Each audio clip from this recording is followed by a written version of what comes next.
한 주간의 IT 이슈를 브리핑해 드립니다. IT 이슈 위클리. 네, 지금 바로 시작하겠습니다. 네, 2021년 10월 25일에 방송이고요. 저는 스타트업 전문 컨설팅사 디토 파트너스 그룹의 최유환입니다. 자, 오늘도 역시 한 가지 이슈를 콕 집어왔습니다. 자, 네이버의 3분기 실적을 한번 간단하게 요약해 보고요. 자, 과연 앞으로는 어떨지 사실 뭐 그게 더 궁금한 거잖아요. 그렇죠? 그리고 또 어떤 것들을 우리가 주의 깊게 살펴봐야 하는지 자, 그런 부분들을 한번 짚어보겠습니다. 네이버가 지난주에 실적 발표를 했죠. 3분기 실적 발표를 했고 뭐 역시 이제는 뭐 놀랍지도 않죠. 예. 놀라울 만한 실적이라고 발표했는데 이제 놀랍지가 않아요. 하도 뭐 계속 역대 최대 실적을 내니까. 자, 지난 3분기에 매출 1.7조 원, 그리고 영업이익 3,500억 원이죠. 0.35조 원을 기록을 했습니다. 전년 대비 각각 26.9%, 19.9% 상승한 실적입니다. 수치인데요. 자, 이게 역시 분기 실적으로는 사상 최대다. 이제 이렇게 나와 있습니다. 재밌는 것은 신사업 매출이 제 기억에 한 두세 분기 전쯤부터 이제 역전이 됐던 것 같아요. 검색 포탈의 소위 말하면 서치 플랫폼의 매출보다 그 외에 신사업 매출이 이제 50%를 넘기 시작했는데 이번 분기를 보니까 52.3%로 뭐 이제는 뭐 아주 명실공히 신사업이 네이버에 굉장히 그 성장을 만들어내고 있다.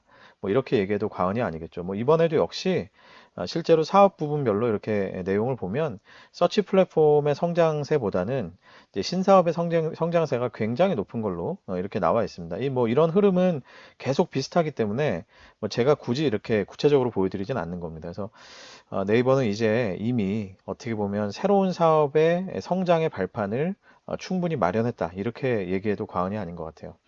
자, 특히 커머스, 핀테크, 그리고 컨텐츠 사업 부분이 아주 그 호조를 이루었죠. 뭐 그 외에도 이제 B2B 사업들도 꽤 잘 하고 있는데 어쨌든 이 세 가지의 신사업 분야가 잘 되면서 굉장히 좋은 실적을 내고 있다. 이렇게 보면 되겠습니다. 뭐 키워드로 보면 그렇죠. 뭐 커머스 분야에서는 역시나 스마트 스토어의 거대한 어떤 셀러의 풀이 이제는 아주 탄탄하게 받쳐주고 있죠. 그죠? 네, 그래서 이제 네이버 커머스를 아주 그 1등 공신으로 만든 그런 그 스마트 스토어라고 하는 그런 사업 모델이 이제는 성장을 아주 탄탄하게 만들고 있고 그 외에 이제 라이브 커머스라는 게 또 최근에 많이 성장을 하고 있죠. 지금 네이버 측에서는 구체적인 어떤 라이브 커머스를 통한 뭐 거래액이라든지 이런 것들을 내밀고 있지는 않은데 밝히고 있지는 않은데 자 그러나 이제 상대적으로 계속 뭐 전분기 대비 전년 대비 뭐 엄청나게 성장하고 있습니다. 이렇게 어필을 하고 있어요. 어쨌든 간에 업계에서 1위 정도의 위치를 차지하는 것으로 뭐 네이버 측도 그렇게 얘기하고 있고 대략 업계에서도 그렇게 인정을 하고 있기 때문에 이제 라이브 커머스가 또 커머스 안에서도 이제 또 다른 그죠? 넥스트 빅띵으로 커지고 있다. 이런 것들이 되게 좋은 신호가 되겠죠. 핀테크에서는 역시나 네이버 페이, 페이에 지금 이제 결제처가 늘어나고, 자, 그러다 보니까 결제액도 늘어나고, 객단가도 유저 한 사람당의 결제 객단가도 굉장히 늘어나고, 그러니까 그런 어떤 좋은 사인들이 계속해서 나오고 있죠. 자, 그리고 컨텐츠 분야 어떻습니까? 웹툰의 해외 확장이 뭐 엄청나게 공격적으로 이루어지고 있죠. 지금 뭐 와패드 인수도 하고 문피아 인수도 하고 하면서 한국에서 아주 신선한 모델로 여겨졌던 웹툰이 이제는 어느덧 명실공히 이제 글로벌 비즈니스로 그렇게 이제 자리를 잡고 있는 모습입니다. 거기에 더해서 그동안은 사실 아이 뭐 저거 해서 돈 좀 벌겠어 했던 이제 스노우도 뭐 구체적인 숫자를 내놓고 있지는 않지만 매출이 뭐 2배 가까이 성장했다. 뭐 이런 얘기를 하는 걸로 봐서는 그런 대로 그죠? 그런 대로 어쨌든 충분히 어떤 성장에 기여를 하고 있다. 이렇게 볼 수 있겠죠. 결국 이제 스마트 스토어, 라이브 커머스, 또 페이의 성장, 웹툰, 스노우의 매출 성장 이런 것들이 결국은 이번 분기에 아주 호실적을 만들어낸 그런 어떤 1등 공신들이다. 이렇게 설명할 수 있겠습니다. 자, 앞으로는 어떨까요? 뭐 이게 사실 이제 많은 분들이 궁금해하는 건데 뭐 제 생각은 이렇습니다. 이런 성장세를 계속 이어갈 것 같아요. 자, 관점은 이제 그렇죠. 사실은 궁금해하시는 포인트들이 두 가지인데 하나는 지금 포탈 때려잡기의 규제가 굉장히 강하게 들어오고 있죠. 뭐 이번에도 국감에서 뭐 네이버와 카카오의 어떻게 보면 창업자들이 전부 다 이제 국감에 불려갈 정도로 아주 뭐 강하게 규제의 바람이 불고 있는데, 자, 과연 네이버에게 있어서 이 규제의 영향은 어떨 것이냐? 근데 제가 보기에는 좀 미미할 것 같습니다. 왜냐하면 지금의 규제 분위기는 뭐랄까, 소상공인 지키기, 골목 상권 지키기, 뭐 이제 이런 분위기로 가고 있다는 것이죠. 자, 그런 면에서 보면은 사실 네이버는 이미 이제 글로벌 중심이에요. 사실 글로벌 중심이고, 여기 제가 써놓지는 않았습니다만 스마트 스토어 같은 경우는 오히려 소상공인과 상생하는 모델을 구현을 했다. 이렇게 볼 수도 있겠죠. 그렇기 때문에 오히려 사실은 그런 식의 골목 상권 지키기라는 주제 하에서의 규제의 바람은 어떤 면에서 보면은 뭐 미미하다라는 측면뿐만이 아니고 네이버에 오히려 유리할 수도 있다, 이런 생각도 듭니다. 게다가 이제 이미 사업이 글로벌로 상당히 많이 진출해 있기 때문에 뭐 국내에서 오밀조밀 싸우고 다투고 또 뭐 그리고 뭐 심지어는 뭐 만약에 진짜 문제가 된다 그러면 네이버 입장에서는 아마 뭐 양보하고 그죠, 철수하고 해도 뭐 이제는 큰 영향이 없을 거예요. 이제 글로벌에 대한 어떤 비중, 뭐 신사업에 대한 비중 워낙 커졌기 때문이죠. 자, 그리고 두 번째는 어떻습니까? 관문의 역할. 제가 네이버랑 카카오를 비교할 때 늘 드리는 말씀인데, 네이버는요, 늘 보면은 관문의 역할을 하죠. 뭐 컨텐츠를 담는 것도 관문의 역할만 하고, 커머스를 하더라도 커머스 스토어들을 만들어서 그냥 관문의 역할만 해요. 근데 상대적으로 어떻습니까? 카카오는 직접 하려고 하죠. 그죠? 컨텐츠 비즈니스를 하더라도 뭐 기획사나 제작사를 직접 인수해서 하려고 하고, 뭐 택시를 하려고 해도 갑자기 막 택시 회사 인수해버리고, 이제 이러니까 카카오가 사실은 규제의 흐름에서, 바람에서 굉장히 이제 큰 어떤 역풍을 이제 맞이하게 되는 것이죠. 그러니까 그런 면에서는 두 회사의 전략적 아이덴티티가 굉장히 처음부터 달랐기 때문에 지금과 같은 이런 외부의 변수가 발생했을 때 상대적으로 네이버는 그 바람을 덜 맞게 된다. 이런 것들을 사실은 이제 잘 지켜봐야 될 겁니다. 그래서 어떻게 보면 네이버 입장에서는 그 규제의 영향은 이렇게 하여튼 크지 않을 것 같다. 그리고 또 세 번째 아까 말씀드린 거랑 좀 비슷한데, 네이버가 만들어내는 사업들은 대부분 좀 새로운 것들이에요. 그러니까 기존의 어떤 골목 상권이나 기존의 사업을 밀어내고 혁신을 만드는 이런 모습보다는 뭔가 새로운 사업, 아니면 온라인 사업으로서 이미 자리 잡아 있는 어떤 것, 그것에 이제 강하게 밀고 들어가는 그런 느낌이기 때문에 이거는 사실 딱히 뭐 이게 누구를 침해한다 이제 이렇게 얘기하기가 되게 애매한 부분들이 많이 있죠. 그죠? 뭐 예를 들어 뭐 스노우나 뭐 웹툰이나 그죠? 또 페이 같은 경우는 어떻습니까? 페이는 이미 이제 네이버가 아니더라도 또 카카오가 이제 많이 이런 모바일 페이먼트에 대한 것들을 많이 또 이 비즈니스를 깔아놨잖아요. 이제 그런 상태에서 쭉 이제 아주 그냥 편안하게 자연스럽게 네이버는 또 들어가는 거고, 뭐 라이브 커머스나 스마트 스토어 같은 것들 어떻게 보면 기존의 어떤 기존 사업자를 헐트하면서 들어가는 게 아니죠, 사실. 그죠? 그러니까 그렇게 뭔가 새로운 것들을 이제 만들어낸 그런 밸류 체인을 만들어낸 그런 성향이 더 강하기 때문에 카카오 대비하면, 제가 카카오 대비해서 계속 이제 말씀을 드리는 겁니다. 이해를 쉽게 도와드리기 위해서. 카카오 대비하면 규제의 영향은 굉장히 미미할 것 같다. 뭐 이런 것이죠. 자, 그리고 두 번째 이제 이런 질문들 많이 하시죠. 야, 이게 뭐 코로나 특수가 이제 종료되는 거 아니냐, 끝나는 거 아니냐. 자, 그러면 뭐 3분기까지야 잘 달려왔다 쳐도 4분기에 이제 일상 회복하고 위드 코로나 가면 글쎄 뭐 네이버나 뭐 이런 기타 등등의 이제 IT 업들이 뭐 조금 이제 주춤하는 거 아니냐 이렇게 말씀하실 수 있는데, 저는 좀 생각이 다릅니다. 네이버가 가지고 있는 신사업의 대부분이 오히려 애프터 코로나 성격의 비즈니스들이 많아요. AC 비즈니스들이 많습니다.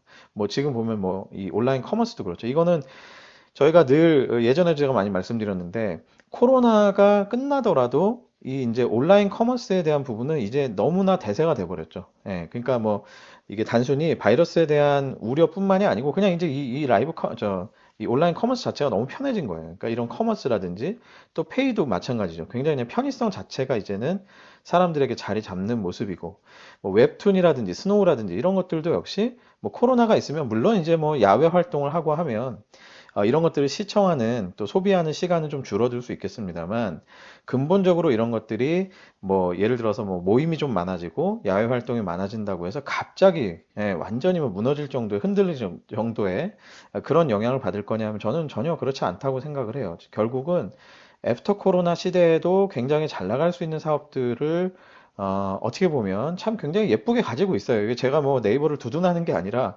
객관적으로 보면 그렇다는 겁니다. 그래서 상대적으로 보면 특히나 이제 카카오랑 비교를 하면은 하여튼 이런 부분에 영향이 뭐 규제나 뭐 이제 또 코로나로 인한 특수 이런 것들에 대한 영향이 상당히 적어 보인다라는 게 이제 제 생각입니다. 그래서 아마도 이런 식의 성장세 이어가지 않겠냐라는 생각이 들고요. 자, 그럼에도 불구하고 뭐 지켜봐야 될 포인트는 있겠죠. 그리고 또 모든 사업이 변수가 있고 뭐 사실 뭐 누가 뭐 앞날을 알겠습니까? 그죠? 제가 요 앞에서 말씀드린 것만 들으시고 뭐 네이버 주식 샀는데 뭐 갑자기 뭐 주가가 꺾였다고 또 저를 원망하실 수도 있으니까 좀 밸런스 있게 말씀을 드리면, 자, 그럼에도 불구하고 앞으로 지켜봐야 될 포인트는 좀 있습니다. 일단 첫 번째, 뉴스 규제가 저는 은근히 걱정이 됩니다. 지금까지 앞에서 말씀드린 규제는 골목상권 침해에 대한 어떤 그런 규제였다라고 하면, 자, 뉴스 규제는 어떻습니까? 지금 하필 또 대선을 앞두고 있죠. 예전에 제가 네이버에 근무할 때도요, 하여튼 이 대선 때만 되면은 좌파 우파의 단체들이 와가지고 하루씩 걸러가면서 네이버 앞에서 막 시위를 해요. 좌파에서는 보수 성향의 뭐 뉴스 포탈 네이버 뭐 각성하라 뭐 이러고 또 우파에서는 와가지고 막 빨갱이 뭐 이러면서 각성하라 막 이러거든요. 그러니까 사실 그렇게 되다 보면 어떤 편이, 그죠? 뭐 우파든 좌파든 어떤 편의 후보가 득세를 하든 간에 아마 네이버에 대한 그 원망 섞인 어떤 그런 보이스들이 계속 커질 겁니다. 그러다 보면 어떻겠습니까? 이게 뭔가 또 규제의 칼날로 갑자기 또 커질 수도 있어요.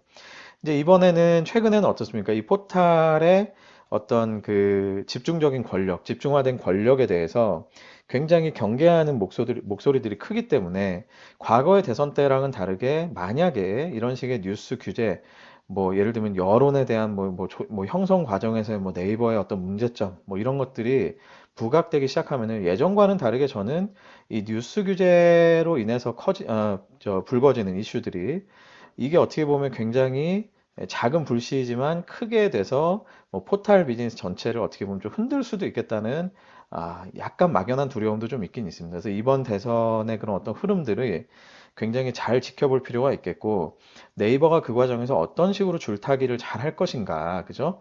이제 소위 말하면 입장을 잘 정리해야 되는 거죠. 객관성을. 그런 것들을 어떻게 잘 가져갈지 이런 것들을 잘 지켜봐야 될 것 같고요. 자, 두 번째는 CJ와 과감하게 뭐 지분까지 수합하면서 커머스 혁신 만들겠다 했는데 사실 뭐 이게 아직까지도 지금 그죠? 제가 알기로는 거의 1년이 넘은 상황인데 뭐 뚜렷한 뭔가가 지금 보이지 않습니다. 사실 로켓 배송을 타겟해서 뭐 우리도 이제 이길 배송한다 뭐 이렇게 얘기했었는데 사실 지금 뭐 딱히 나오는 게 없죠. 과연 이제 커머스 혁신을 어떤 식으로 만들어낼 수 있겠느냐.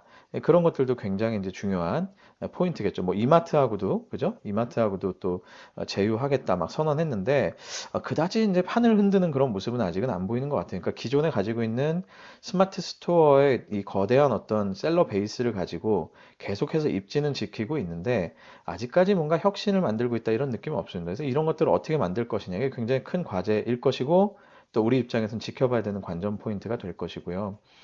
자, 그리고 일본 사업 성과, G홀딩스, Z홀딩스라는 거 만들었죠. 야후와 합쳤는데, 자, 과연 거기서 이제 지금 어떤 게 일어나고 있느냐? 자, 그리고 결정적으로 중요한 거, 50대 50의 비즈니스로 만들었는데, 자, 그럼 진짜 네이버는 실익을 챙기고 있는 거냐? 자, 이런 부분에 있어서는 앞으로도 계속해서 엄청나게 챌린지가 많을 것 같다라는 생각이 듭니다. 자, 그 외에 뭐 웹툰이라든지 스노우라든지 여러 가지 이제 컨텐츠 사업들이 있는데, 자, 이런 부분에 있어서의 뭐 지금 잘 나간다, 매출 성장한다 하지만 막상 또 까보면 또 이런 사업들로 인해서 발생하는 마케팅 비용으로 인해서 어떻게 보면 영업이익의 성장률에는 굉장히 이제 안 좋은 영향들이 좀 있거든요. 그러니까 어떻게 하면 이 사업들이 빨리 이제 높은 수익성을 갖는 형태로 전환이 될 수 있겠느냐. 이런 부분도 굉장히 중요하겠죠. 뭐 그 외에 제가 등이라고 썼는데 여전히 사실은 안 풀리고 있는 숙제 하나 있지 않습니까? 그게 바로 리더십에 대한 문제죠. 저도 예전에 그 문제를 다루는 방송을 또 해드린 적이 있는데 여전히 사실은 리더십에 대한 문제는 매듭이 안 지어졌다라고 보는 게 맞는 것 같아요. 그래서 이런 부분에 대해서 과연 이제 네이버가 어떤 식으로 잘 이제 어떻게 보면 개선을 해 나갈지, 새로운 문화나 이런 것들을 또 의사결정 체계 이런 것들을 어떻게 하면 잘 형성해 나갈지 이런 것도 사실 지켜봐야 되는 문제겠죠. 왜냐면 언제든 터질 수 있는 폭탄이 될 수 있기 때문입니다. 사실은 과거에 있었던 불미스러운 일들이 뭐 또 잊지 말라는 법이 없지 않습니까? 그만큼 이제 기업은 당장에 보이는 이런 여러 가지 사업들의 그런 숙제들을 챙기는 것도 중요하지만 이 근본적인 어떤 문화나 의사결정 체계에 대한 거, 리더십 모델에 대한 것들을 잘 정립하는 게 굉장히 중요하다 이런 생각이 듭니다. 자, 이런 것들을 관전 포인트로 해서 저희가 4분기에, 그죠? 그리고 또 내년 1분기, 뭐 계속해서 이제 네이버가 어떻게 진행해 나가는지를 한번 잘 지켜보면 재밌지 않을까 싶습니다. 네, 오늘 방송 여기까지입니다. 유튜브와 페이스북, 애플 팟캐스트, 네이버 오디오 클립, 팟빵을 통해서 만나실 수 있습니다. 검색창에서 디토 파트너스 그룹을 검색해 보십시오. 저희 방송 만나실 수 있습니다. 자, 한 주간 건강하시고요. 저도 역시 건강한 모습으로 찾아뵙도록 하겠습니다. 백신을 다 맞고 나니까 뭐 약간의 후유증도 있긴 한데 그래도 좀 후련하네요. 그죠? 빨리 위드 코로나가 돼서 아주 신나게 사람들 만날 수 있는 그런 날이 왔으면 좋겠습니다. 자, 한 주간 건강하십시오. 여러분 감사합니다.